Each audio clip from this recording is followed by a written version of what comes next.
ଗରମରୁ ମିଳିବ ଆଶ୍ୱସ୍ତି, ଆସନ୍ତା 4 ଦିନ ଯାଏ ଭିଜିବ ଓଡ଼ିଶା। ସତର୍କ ସୂଚନା ଜାରି କଲା ପାଣିପାଗ ବିଭାଗ। ରାଜ୍ୟରେ ବର୍ତ୍ତମାନ ପୂର୍ବ ଅପେକ୍ଷା ଖରାର ପ୍ରକୋପ ହ୍ରାସ ପାଇଛି ସତ, ହେଲେ ଉପକୂଳବର୍ତ୍ତୀ ଜିଲ୍ଲା ଓ ଏହାର ଆଖପାଖ ଅଞ୍ଚଳରେ ପ୍ରବଳ ଗୁଳୁଗୁଳି ଅନୁଭୂତ ହେଉଛି।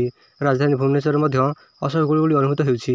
ଆଜି ସକାଳ 8ଟା 30 ସୁଦ୍ଧା ଆର୍ଦ୍ରତା 64.5% ଥିବାବେଳେ ତାପମାତ୍ରା 33 ଡିଗ୍ରୀ ରହିଥିବା ନେଇ ସୂଚନା ଦେଇଛି ପାଣିପାଗ ବିଭାଗ। ଅନ୍ୟପଟେ 23 ତାରିଖ ପର୍ଯ୍ୟନ୍ତ ରାଜ୍ୟର ବିଭିନ୍ନ ଜିଲ୍ଲାରେ ବିଜୁଳି ଘଡ଼ଘଡ଼ି ସହ ବର୍ଷା ନେଇ ସତର୍କ କରିଛି ପାଣିପାଗ ବିଭାଗ। ଆସନ୍ତା 4 ଦିନ ଯାଏ ରାଜ୍ୟର ଅନେକାଂଶ ଜିଲ୍ଲାକୁ ଝଡ଼ ବର୍ଷା ଚେତାବନୀ ଦିଆଯାଇଛି। ଏନେଇ ସତର୍କ ସୂଚନା ଜାରି କରିଛି ଭୁବନେଶ୍ୱର ପାଣିପାଗ କେନ୍ଦ୍ର।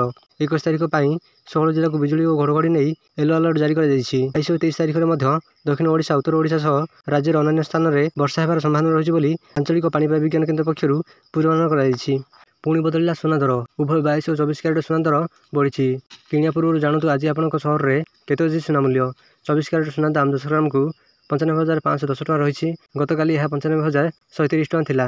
ଏଥିରେ 380 ଟଙ୍କା ବୃଦ୍ଧି ପାଇଛି। 22 କ୍ୟାରେଟ୍ ସୁନା ଦାମ 10 ଗ୍ରାମକୁ 87,550 ଟଙ୍କା ରହିଛି। ଗତକାଲି 87,200 ଥିଲା। ଏଥିରେ 350 ଟଙ୍କା ବୃଦ୍ଧି ହୋଇଛି। 18 କ୍ୟାରେଟ୍ ସୁନା ଦର 10 ଗ୍ରାମକୁ 71,630 ଟଙ୍କା ରହିଛି। ଗତକାଲି ଏହା 71,350 ଟଙ୍କା ରହିଥିଲା। ଏଥିରେ 280 ଟଙ୍କା ବୃଦ୍ଧି ହୋଇଛି। ପୂର୍ବ ଭାରତର ପ୍ରମୁଖ ସହର କୋଲକାତାରେ ଯଥାକ୍ରମେ 95,510 ଟଙ୍କା ଓ 87,550 ଟଙ୍କା ରହିଛି।